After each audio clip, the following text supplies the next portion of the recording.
और इसकी बौखलाहट, इसकी छटपटाहट आप इसके चेहरे से देख सकते हैं। जब बाइट दे रहा है, मेरे भाई प्रेस कॉन्फ्रेंस कर रहा है, इसको यही पता नहीं है कि मुझे क्या बोलना है। जब अपने ऊपर छींटे लगते हैं तो आदमी को तब तिलमिलाहट होती है। अब इसमें जब आरोप लग रहे हैं कि भाई ये जो है पैसा खाता है, रिश्वत खाता है, तो हमारे नसीम अहमद के खानदान के ऊपर कोई उंगली नहीं उठा सकता। अपनी औकात में रहे बनता।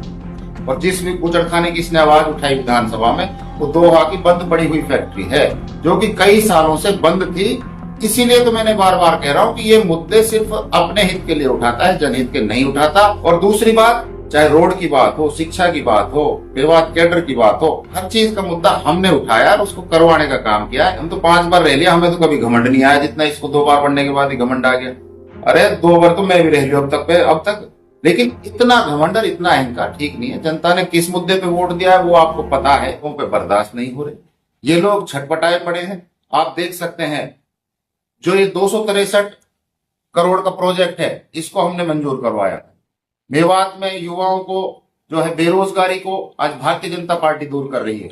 आज मेवात के अंदर जो हमारे ड्राइविंग लाइसेंस का बहुत बड़ा इशू था, जो कांग्रेस की सरकार ने इशू किया था, उसको मनोहर लाल जी खट्टर ने उसको खत्म किया और मेवात के नौजवानों को लाइसेंस बनाने की परमिशन दी। आज जिस 248A रोड की बात कर रहे हैं, हमने विधानसभा में मुद्दा उठाया था।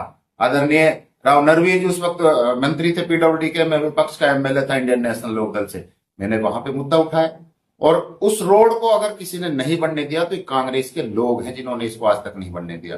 अब 2008 का वो देखिए टाइम, जब कांग्रेस की सरकार थी और अडबर चौक पर नूह के अंदर आज भी पत्थर लगा हुआ है, जिसमें उस वक्त के कांग्रेस के मुख्यमंत्री ने उद्घाटन किया था कि इस रोड को 4 लेन किया जाए। लेकिन ये कांग्रेस जब कहां थे, जो आज तक उसका पत्थर तो लगा हुआ है लेकिन ये रोड 4 लेन नहीं हुआ। कितने शर्म की और कितने गैरत की बात है कि ये लोग मुद्दा उठाते हैं, ये लोग बात करते हैं विकास की, जिन्होंने कभी एक विकास के नाम पे एक ईंट लगाने का काम नहीं किया। मैं सच कह रहा हूं इस बात को। फिरोजपुर झिरका का हम बाड़ा के फिरोजपुर झिरका के, और हमने, हमारे वालिद साहब ने फिरोजपुर झिरका की जनता के लिए काम किया है। हमें पता है विकास कैसे करना होता है, कैसे किया जाता है। इन लोगों ने हमेशा वही बात आती है, फिर जब अपने ऊपर छींटे लगते हैं तो आदमी को तब तिलमिलाहट होती है। अब इसमें जब आरोप लग रहे हैं कि भाई ये जो है पैसा खाता है, रिश्वत खाता है, तो हमारे नसीम अहमद के खानदान के ऊपर कोई उंगली नहीं उठा सकता। अपनी औकात में रहे बनता। ये जग जाहिर है, आदमी की तिलमिलाहट हो रही है। या कि चेहरा देखो कभी तुम लोग, और जनता को सब पता है, जनता सब जानती है कि क्या नशाखोरी है, क्या इस रिश्वतखोरी है। इसको सब जनता के सामने भेद खुल चुका है। ये तो किस्मत की बात है, अल्लाह ताला को मंजूर था, जनता ने इसको चाहा है। ये बदकिस्मत है हमारे इलाके की कि जो है ऐसा नुमाइंदा हमारे यहाँ पे चुन के गया है। इसको यही होश नहीं है क्या बोलना है क्या नहीं बोलना। हमेशा नशे में, हमेशा गुस्से में, कभी इसके चेहरे पे आपने जो है मुस्कुराहट नहीं देखी होगी। और ये चेहरा नसीम अहमद का तो हमेशा मुस्कुराता ही रहा है, मुस्कुराता ही रहेगा। बूचड़ खानों की बात है, बूचड़ खाने कांग्रेस की सरकार से मंजूर हुए थे। आप मोहम्मदबास में देखिए, आप और उसमें देखिए शकरपुरी में, तो ये सारे दोहा में जो कांग्रेस के टाइम में मंजूर हुआ था, बीजेपी की सरकार में भी मंजूर हुए हैं। हम जब मंजूर हुए थे, हम तो भाई विपक्ष के नेता थे, एमएलए थे, लोक दल के। आज ये तो बताए कि क्यों नहीं उठाता ये मुद्दा। और जिस भी बूचड़खाने की इसने आवाज उठाई विधानसभा में, वो दोहा की बंद पड़ी हुई फैक्ट्री है, जो कि कई सालों से बंद थी। इसीलिए तो मैंने बार बार कह रहा हूं कि ये मुद्दे सिर्फ अपने हित के लिए उठाता है, जनहित के नहीं उठाता। उस फैक्ट्री का नाम लिया जिसका कोई औचित्य ही नहीं था, जो बंद पड़ी थी, और उसके नाम पे औरों पे दबाव बढ़ाने के लिए पैसा मिल गया इसको, इसलिए ये मुद्दे उठाता है। विधानसभा में कभी इसने जनता के हित की बता दे कि मैंने ये मुद्दा जनता के हित को उठाया। यूनिवर्सिटी का मुद्दा 2018 में मैंने विधानसभा में प्रस्ताव लेकर के दिया।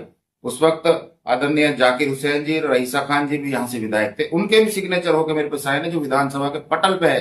रिकॉर्ड उठा के देख ले तो विधानसभा जाता होगा शायद, क्योंकि मीटिंगें होती हैं तो उसमें तो जाना पड़ता है। और दूसरी बात, चाहे रोड की बात हो, शिक्षा की बात हो, विवाद कैडर की बात हो, हर चीज का मुद्दा हमने उठाया और उसको करवाने का काम किया है।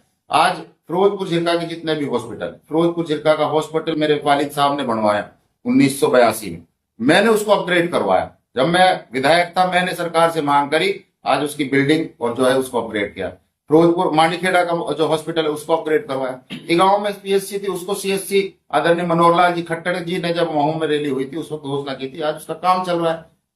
साकरस की सीएचसी, अगोन की पीएचसी, ये सारी हमने मंजूर करवाई है। हम विकास कार्य करना जानते हैं, हमें ज्यादा सीख देने की जरूरत नहीं है, अपने लिमिट में रहे, यही अच्छा है। विधायक जनता चुनती है, जनता ने चुना है, निसंदेह, इसमें कोई दो राय नहीं। और ये प्रजातंत्र है। हम तो 5 बार रह लिया, हमें तो कभी घमंड नहीं आया जितना इसको 2 बार बनने के बाद ही घमंड आ गया। अरे 2 बार तो मैं भी रह लिया अब तक। लेकिन इतना घमंड और इतना अहंकार ठीक नहीं है। जनता ने किस मुद्दे पे वोट दिया है वो आपको पता है, लेकिन विकास के मुद्दे पे, विकास के नाम पर इसके पास कोई शब्द नहीं है कि ये कुछ बोले जनता के सामने। और जनता पूछ रही है अब इससे, इसीलिए इतनी बौखलाहट है। जब गांव में जाता है तो जनता पूछ रही है कि विधायक जी आप क्यों मुद्दा बना रहे हो इसको। जब वहां गांव के लोग ये कह रहे हैं कि हमारे गांव में कैंसर फैल रहा है, कैंसर के मुद्दे पे बात हो रही है, और उसको चलाओ आप, उसको भटका करके अरे मेवात में आज अल्लाह ना करे कितने मरीज हुए पड़े हैं कैंसर के, और इतनी सीरियस महामारी फैली हुई है, इसकी हम जांच करवानी चाहिए। हमें सबको ये मांग करनी चाहिए कि मेवात के अंदर जो ये महामारी आ रही है, चाहे पानी से आ रही है, चाहे खाने से आ रही है, या किसी भी चीज से आ रही है, उस चीज को हमें उसकी जांच करवा करके मेवात के लोगों के जीवन को बचाना चाहिए। इसे अपने जीवन की लगी हुई है, बस अपने खाओ पियो मौज लो, मेवात मरे गिरे कुछ फर्क नहीं पड़ता इन लोगों को। और कितने ऐसे मुद्दे हैं जिसमें इसने मेवात को हमेशा पीछे ले जाने का काम किया है। मैं तो यही निवेदन करता हूं विधायक जी से, अपने होशोहवास में, जनता ने आपको चुना है, प्रतिनिधि बना करके भेजा है, आप रिप्रेजेंटेटिव हो पूरे फिरोजपुर झिरका विधानसभा के। आपका आचार व्यवहार जनता के सामने आता है तो लोग जनता को देखते हैं कि फिरोजपुर झिरका की जनता कैसी है। इसलिए इस फिरोजपुर झिरका की जनता का सर नीचा ना किए, कृपया करके, मेरा तो आपसे यही निवेदन। ठीक है, अब ये इस बात से साबित होता है कि कितना मतलब सीरियस विधायक है, किस मुद्दे को लेकर के किस लेवल पे जा रहा है। और इसकी बौखलाहट, इसकी छटपटाहट आप इसके चेहरे से देख सकते हैं। जब बाइट दे रहा है, मेरे भाई प्रेस कॉन्फ्रेंस कर रहा है, इसको यही पता नहीं है कि मुझे क्या बोलना है और क्या नहीं बोलना। जिस तरीके के ये आरोप लगा रहा है, मनगढ़, मैंने 1 रुपया नहीं कमाया कभी राजनीतिक जीवन में, और हमारा जमींदारा इतना बड़ा है, ये खुद बताया ना। इसके वालिद साहब मरहूम, बेचारे अल्लाह ताला उनको जन्नत दे, वो ईमानदार आदमी थे, उन्होंने अपनी नौकरी करी एक छोटे से कर्मचारी के तौर पे। इसके पास कहां से इतना पैसा आ गया कि ये जो आज गुड़गांव में भी जो है, दिल्ली में भी, और कहां कहां इसकी जो प्रॉपर्टियां हैं, फिरोजपुर झिरका में भी और जगह भी। तो ये तो बताए कौन सा इसके पास साधन है, कौन सी इसके पास इनकम है, कौन सी एक ऐसा रास्ता इसने अपनाया है जिससे इतना प्रॉपर्टी वाला बन गया है। हालांकि मैं ये बातें कहना नहीं चाहता, और ये राजनीति में आरोप प्रत्यारोप लगते हैं, लेकिन इस तरीके की छोटी और ओछी हरकतें करना, गिरेबान, हमारा गिरेबान बिल्कुल पाक साफ है, अल्लाह ने हमें इज्जत दी है, और 5 बार हमारा खानदान विधायक रहा है। इसको क्या पता विधायक क्या होती है। आज फिरोजपुर झिरका के अंदर जितने भी विकास कार्य हुए हैं, मरहूम चौधरी शकरुल्ला खान जी ने करवाए। चाहे फिरोजपुर झिरका में बस अड्डे की बात हो, चाहे हॉस्पिटल की बात हो, चाहे मेवात मॉडल स्कूल की बात हो, चाहे आईटीआई की बात हो, शमसुद्दीन पार्क की बात हो, चाहे हमारे अनाज मंडी की बात हो, पुन्हाना की अनाज मंडी की बात हो, बस अड्डे की बात हो, हॉस्पिटल की बात हो, और गांव में एक एक गांव में पीएससी और जो है पानी की उपलब्धता चौधरी शकरुल्ला खान साहब ने करवाई।